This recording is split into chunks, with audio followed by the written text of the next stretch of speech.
They even like the term buyout, but they're Right. putting people on leave, I think is what they're calling it, through the end of September. Either way, what they're saying is you can take this, work another 2 weeks or so, and then beginning in March, you can be doing whatever you want and get your full pay and benefits all the way through the end of September. So you can take a vacation for however many months that is. You can accept a second job and get 2 paychecks through the end of September. This is a super generous offer. Welcome to Reporter's Notebook, where we talk to the Washington Examiner's top journalists about the stories breaking in their beats.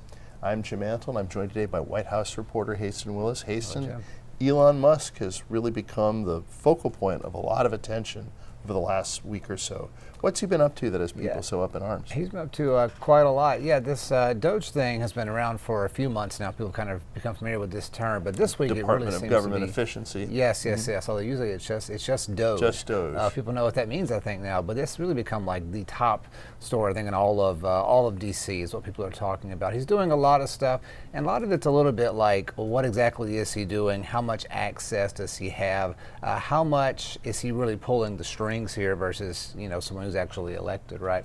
So it's become very, very controversial. Trump's making a lot of noise about shrinking the size of the federal government. There's this buyout program that they've initiated that's been challenged in court. And again, people are really saying, okay, how much is Elon Musk really doing here? We didn't elect Elon Musk. We elected Trump. Right. So that's what a lot of the Democratic messaging is. But that's something that they seem to have settled on as something to make noise about, basically.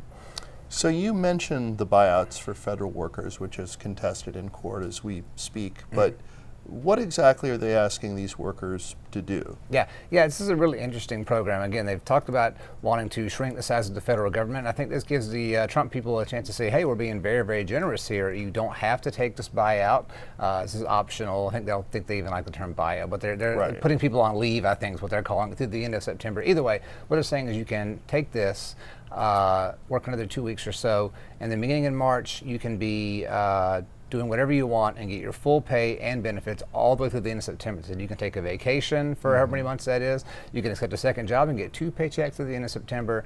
This is a super generous offer. You could stand outside the Treasury Department or the USAID office and protest. I guess Doge. you could protest Trump full time if you really were upset, taking their money. Either way, they say it's a very, very generous offer. It's optional, and they expected 5 to 10% of the federal workforce to take this.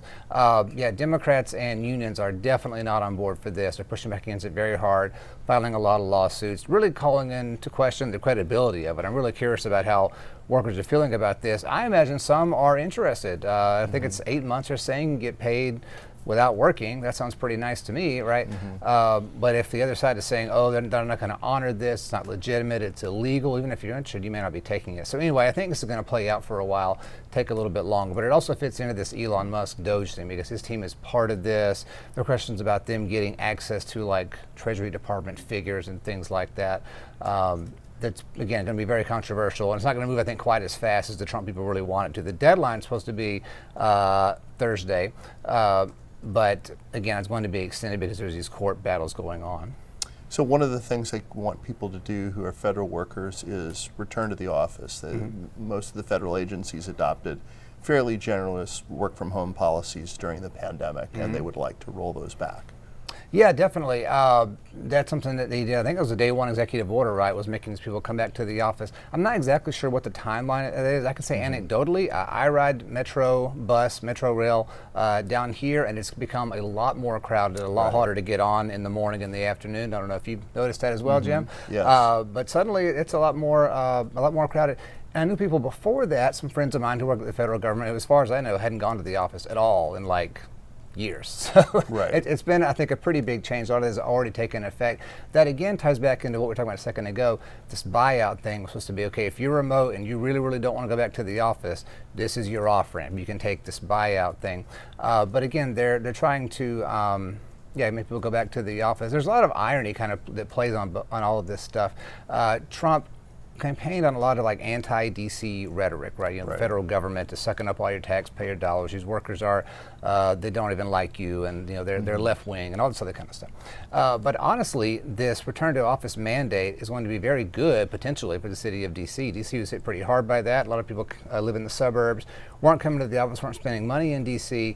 and so downtown D.C. suffered a lot, restaurants closed and things like that. All these people come back to the office could actually be good for the city, restoring the tax base, helping Metro shore up its finances, all this other kind of stuff. So there's kind of some strange bedfellows there. Either way, they're saying come back to the office. Go ahead. Yeah, when D.C. Mayor Muriel Bowser met with Trump, I think it was a little bit before he took office, but met with Trump, she said it was a pretty good meeting. She was pressuring the Biden administration to bring some of these people back to work in the office for the reasons you mentioned. She was, yeah. She and I guess some House Democrats, I did some stories on that, I guess 2022 and 3 was trying to make noise about this. Yeah, we'll get these people back in the office. And the Biden people, I guess, never said a hard no on that, but they didn't really push very hard, And there's a lot of this goes into unions as well. I think the unions have been pushing back against it really hard. Unions, of course, and Democrats are usually pretty aligned. Especially public sector unions. Yeah, absolutely. So I think Biden didn't really want to get into all that with them. At least on that, in that narrow perspective, Trump and Muriel Bowser, the mayor of D.C., are friends, I guess. And Trump let the Doge out. Thank you, Haisten. Sure. You can read Haisten and the rest of our political team's coverage at washingtonexaminer.com.